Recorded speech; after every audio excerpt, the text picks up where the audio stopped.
Lights out for the devil and Mr. O.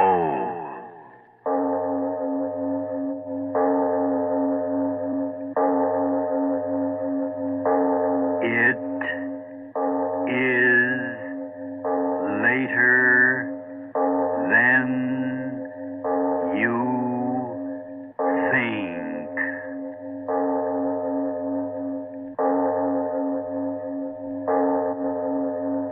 Turn out your lights now. We bring you stories of the supernatural and the supernormal, dramatizing the fantasies and the mysteries of the unknown.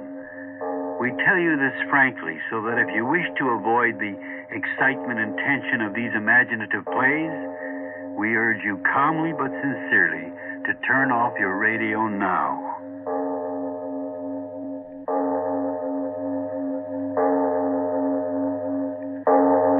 This is Mr. O. Arch Obler. Do you enjoy going to auctions? Do you get excitement out of opening old boxes, old packages, old trunks that you buy under the auctioneer's hammer?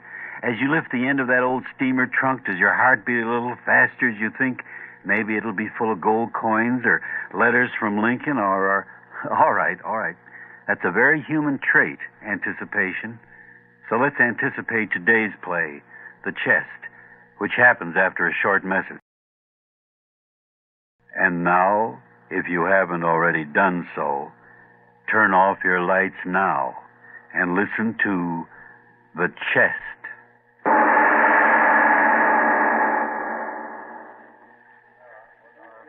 All right, gentlemen. Now, here's an opportunity you can't afford to miss. As the Americans say, an opportunity of a lifetime. I assure you that no single piece has more pretentious value than this genuine oaken traveling trunk. As you see, gentlemen, it's bound in brass and locked tight and secure with a massive, genuine brass lock. What's in it? Nobody knows. But the law says that being unclaimed, strange merchandise, whoever buys it gets it all, as you might say, with all that's in it. Be it gold or silver plate or the jewels of India. Now, what am I offered for this chest?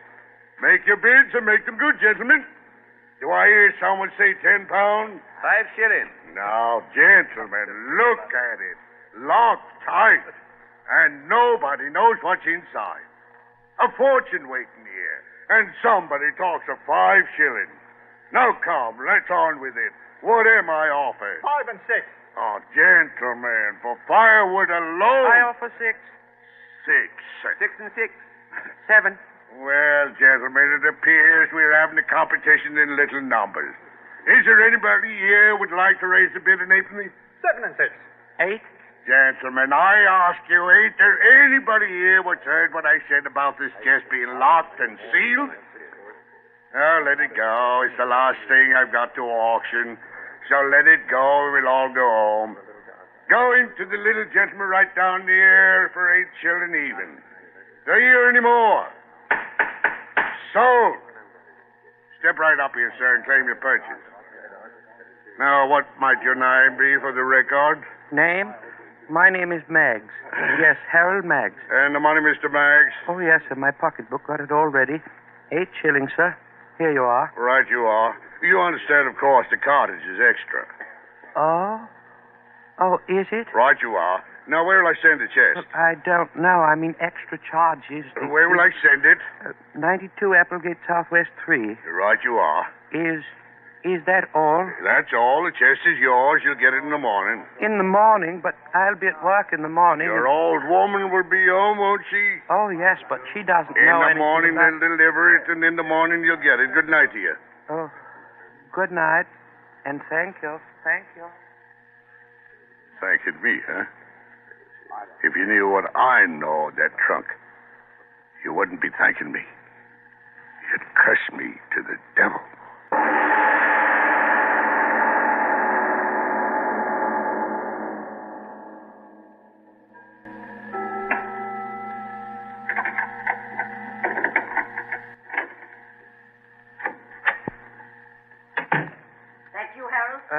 Yes, Agatha? Well, I must say it's a fine time for a man to be getting home. Mr. Bainbridge asked me to stay and check the inventory. Never mind what Mr. Bainbridge said. Did you get anything extra for doing what Mr. Bainbridge said? Well, I... Never mind what he said. I tell you what you get from me. A cold supper, that's what. Oh, it's all right. Oh, is Agatha. it? Now, just a minute, Mr. Harold Maggs. There's something else I want to talk to you about. Yes, Agatha? How much money have you been making on the races? Races? Me? You.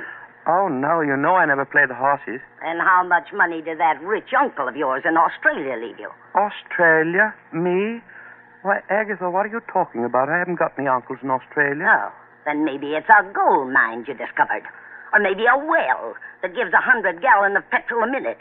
Agatha, are you all right? The chest. Oh. Why did you buy it? Well, They didn't give it to you, did they? It was only 8 shillings, and I... Only 8 shillings. You mean to stand there and tell me you spent 8 whole God-given shillings for that thing? Yes. Harold Meggs, I ought to... Agatha, what's that? Never you mind what that is. Up in the garret. Yes, up in the garret. Where that great prize of yours is. Up in the garret where you should be until your head's examined. But, Agatha, what... It's Freddie, breaking the thing open to see what's inside. Breaking it open? Yes, and I told him to do it. Freddie, have you opened it yet? Not yet, Mom. Oh, Agatha, please, I don't want him to... No, keep quiet. I know you haven't got a key to it. But Raymond told me all about this prize package, the did. Oh, but...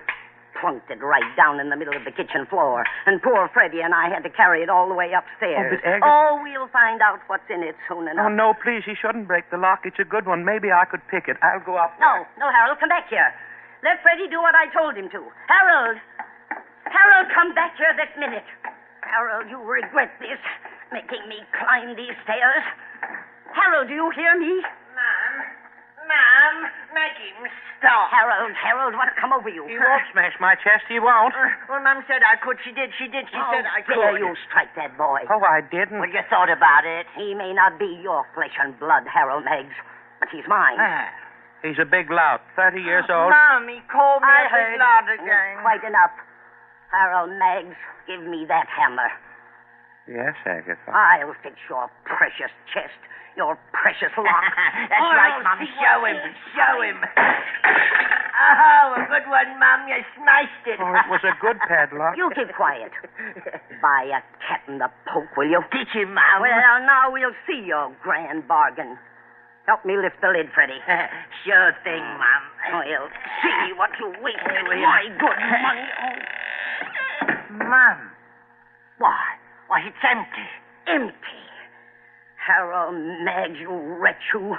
Taking the bread out of the mouths of your good wife and your son to buy empty trunks. Wait, Agatha. Wait for what? For what? It's not empty. What are you talking about? See? The whole inside crusted with dried blood.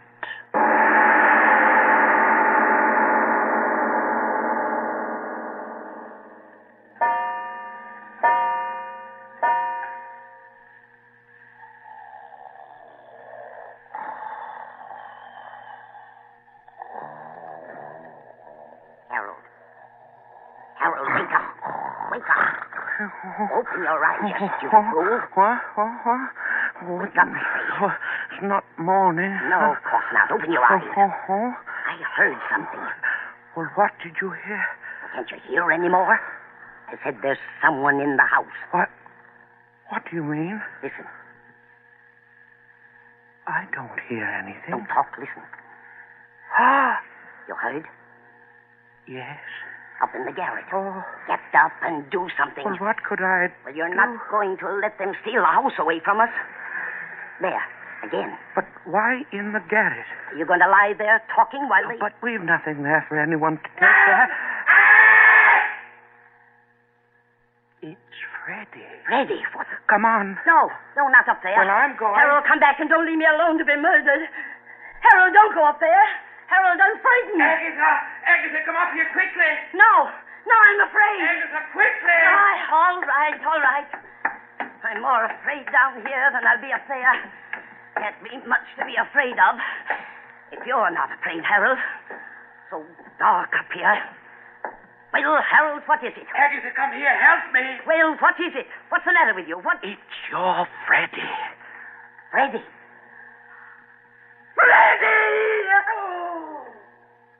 The lid of the chest seems to be closed on his head, and I can't seem to open it.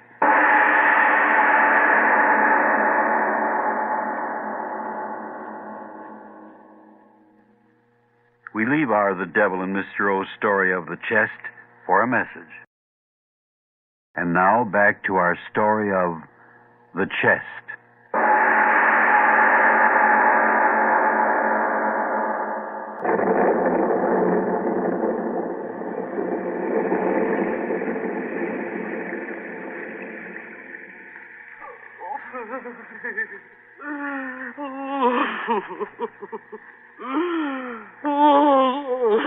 Agatha, it's no use going on like that. There's nothing we can do for you. I knew you loved the boy. Guess he's the only thing you ever loved in all your life. Oh, do something, you worm, you. What is there to do? Storm's so bad, just have to wait until morning, that's all. If you hadn't bought that infernal chest. If I hadn't bought it. Murdered him, you did. You hated him for the memory of my first husband. No, I wouldn't say that, Agatha. Why not? You bought the chest, so it's your doing. Well, in a way, you're right. I brought the evil into the house, now didn't I? What are you talking about? An unhappy house, and now there's evil in it. What are you saying? Since we came downstairs, all these hours since it happened, I've been thinking. Thinking what? How do you think Freddie died? And why? You crazy? Asking me if I know how he died? I saw it, didn't I? But I asked you, why did he die? Why? Why? Because the infernal lid of it fell on his head, that's why. Oh, my Freddie. Yes. The evil did it. Evil. You are crazy. The only thing evil was your buying it. You just don't understand, do you, Agatha? What are you looking at me like that for? I tell you the lid fell down on his head. Evil. Evil. Stop trying to make me as crazy as you are. Come on back up there and help me carry my son down so I can stretch him out decent and respectful for when the undertaker comes. No, Agatha. What? I've made up my mind. I won't go up there again. Oh, yes, you will. He'll lie dead in a bed, my son. Not up there. No, Agatha, I've made up my mind. come I with figured me. out that up in the garret, the evil has taken... Evil be blasted. My son. You'll help me carry him down. Don't stand there. Storm's over. Help me carry down his body so I can lay it out decent. No, Agatha. No, hear me out. It's evil. I'll have you locked away, I tell you. Evil, and I knew somehow that it was there. That's No. why I dragged you downstairs again so quickly.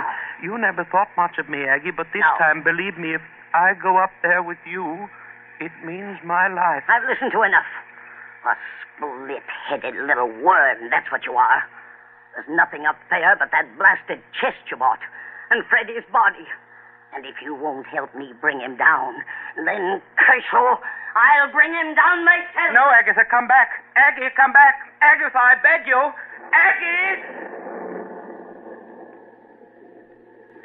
Aggie, you shouldn't have. This once in all these years, you should have listened to me. If you'd have listened this time, I would have meant something more than... Agatha? Agatha, what's doing up there? Are you all right? Agatha, do you hear me? You all right? What in the... Harold, help me. Agatha, what? Agatha, what? What happened? What's the matter? Oh, Agatha, heaven help me. I can't come up to you. I'm afraid.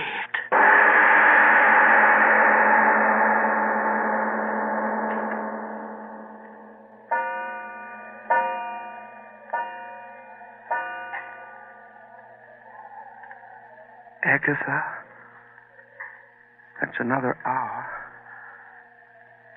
It's hard waiting, Agatha. I've got to keep so quiet. I've got to listen. Perhaps you'll say something. Call me again. I've got to know what happened. Man can go crazy not knowing what happened. I'll keep very quiet. Perhaps I'll hear you saying something up there. Agatha? Wind. I hear nothing but the wind, Agatha. I'm afraid to move out of this chair, Agatha. As afraid as I've ever been in all my life. And that's been many times, Agatha. Something safe about this chair. It's my chair.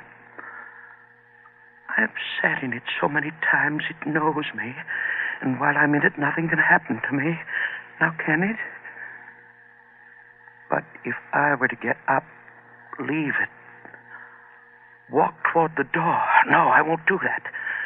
I'll sit here and wait in the chair. And when it's daylight again... Agatha, is that you? I heard you again. Agatha? Agatha? Agatha, why don't you answer me? I hear you moving around. Why don't you answer me? Agatha!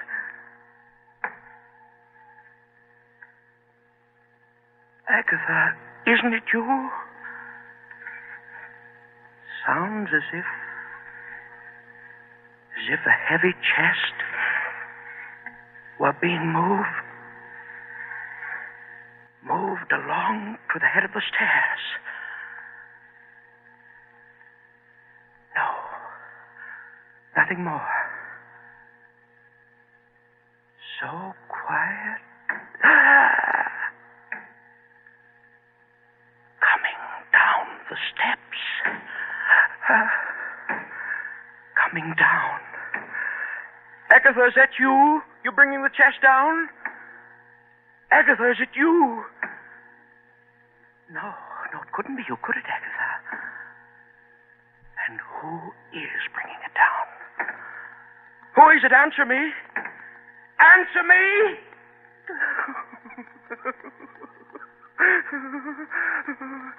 Gotta get out of here. Run. But I can't. Too afraid. Who is it? Agatha, it is you, isn't it? It must be you. It must be. Not many more steps, then I'll see. No, I won't look. I won't. Stop, you, whoever you are. Don't bring that chest down here. Stop! Stop!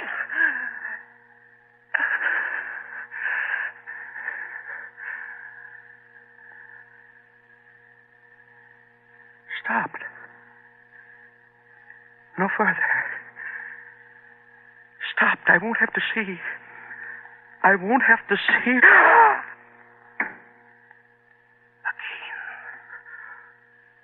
Oh, no.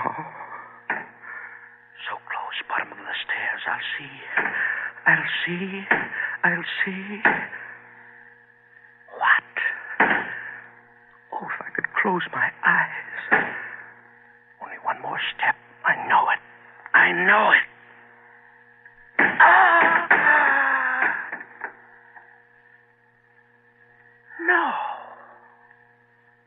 No. How could it be? No one. Just the chest. No one with it. How can that be? No one. How could a trunk come down the stairs, one at a time, alone?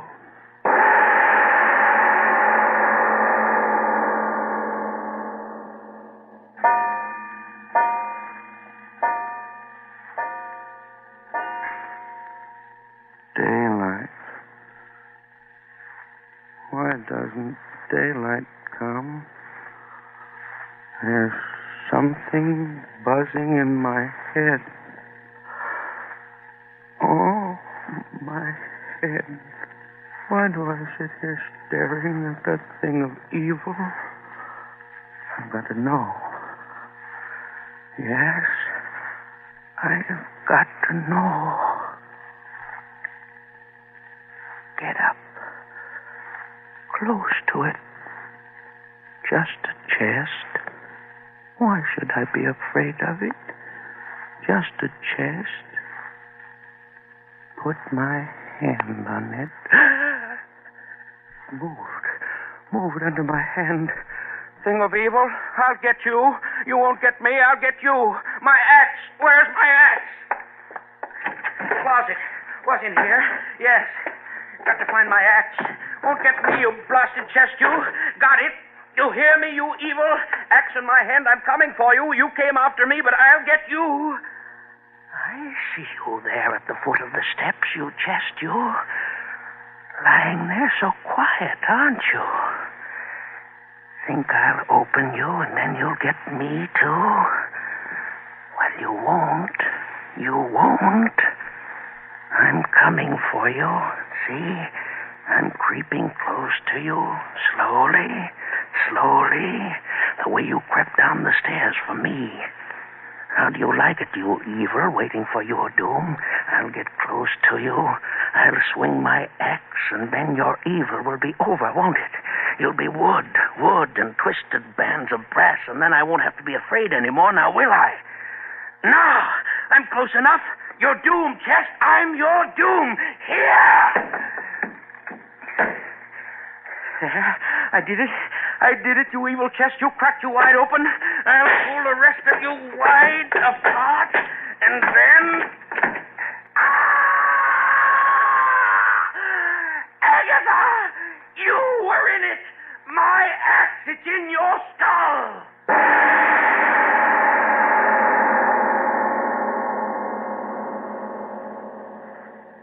Harry? Oh, Harry. Yes, Mr. Jamison? Harry, that chest you delivered over Applegate Way. Where's the signed receipt for it? Oh, here it is. Lying right here. Yes. Received one chest. What are you laughing at, Mr. Jamison? Oh, just thinking. Thinking of what, might I ask you, sir? Thinking and wondering if they found out What's that, sir? that the chest was the one in which that murderer, the young last Wednesday, used to stuff his murdered victims. Oh. I wonder if that little man that bought it, what was his name? Mags, found out about his bargain yet.